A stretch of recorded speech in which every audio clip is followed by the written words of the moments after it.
বাম সরকার পতনের পর নতুন বিজেপি সরকার আসার পরে সেই কাজ শুরু হয়েছিল আর শেষ পর্যন্ত 2022 সালের নভেম্বর মাসের 24 তারিখ নতুন পাকা বাড়ি উদ্বোধন হয়েছিল। ফলে কি হবে, নতুন পাকা বাড়ি দাঁড়িয়ে থাকলেও নেই কোনো উন্নত পরিষেবা।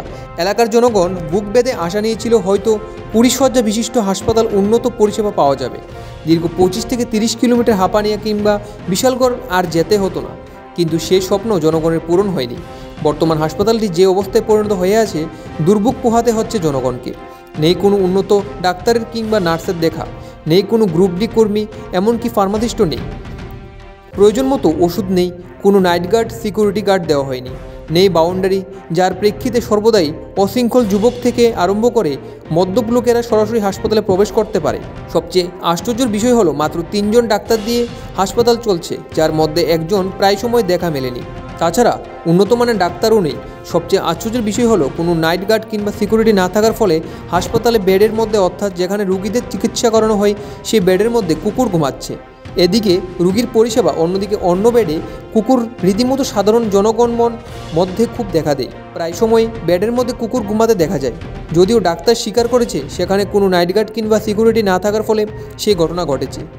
অ্যাকচুয়ালি কুকুরের যে দেখা রাখবে এমন তো গার্ড তো আমরা নাই, সিকিউরিটি গার্ড আগে তো ছিল, তো এখন পরে পেশেন্ট থাকলে তো নিচে আর এত স্টাফ থাকে না, সুলভ না শিকল আর ডিডি যারা থাকে।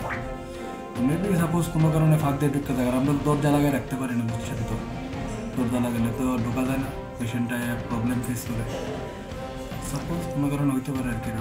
এখন দেখলাম পেশেন্টের সাথে মানে বেডের মধ্যে কুকুর, এটা আপনি কোন চোখে দেখবেন? তো বাঞ্ছনীয় না, কাম্য না, এবং এটা উচিত না। এটা কি করা যায়, আমি সিনিয়রের সাথে কথা বলবো, দপ্তরের সাথে এবারে কোনো আলোচনা করবেন নাকি? নিশ্চয়ই করা হইব, কি একটা সমাধান তো বের করতে হবে। এটা তো দীর্ঘদিনের সমস্যা ছিল, এখন কি করা যাবে এটা মনে করবেন? দেখা যায় আলোচনার মাধ্যমে কুকুরের কোনো রিহেবিলিটেশন করা যায় কিনা দেখা যায়, কিন্তু কুকুরের সংখ্যা বেশি।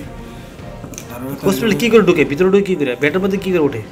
উঠা জায়গা কেউ চোখে না থাকলে, সামনে না থাকলে যেটা হয় আর কি। লিখে তো গার্ড, সিকিউরিটি গার্ড থাকা তো খুব দরকার।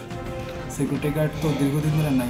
তাছাড়া নার্স তো ছিল, তাছাড়া অনেক তো উপরে থাকে, নিচে কোন একটা জায়গাতে খালি জায়গা পায় তারা বয়ে দিচ্ছে কোন থাকে, উপরের থেকে তো নিচে আর ইয়ে করতে পারে না, মনিটরিং তো হয় না। ব্যুরো রিপোর্ট, খবর জনস্বার্থে।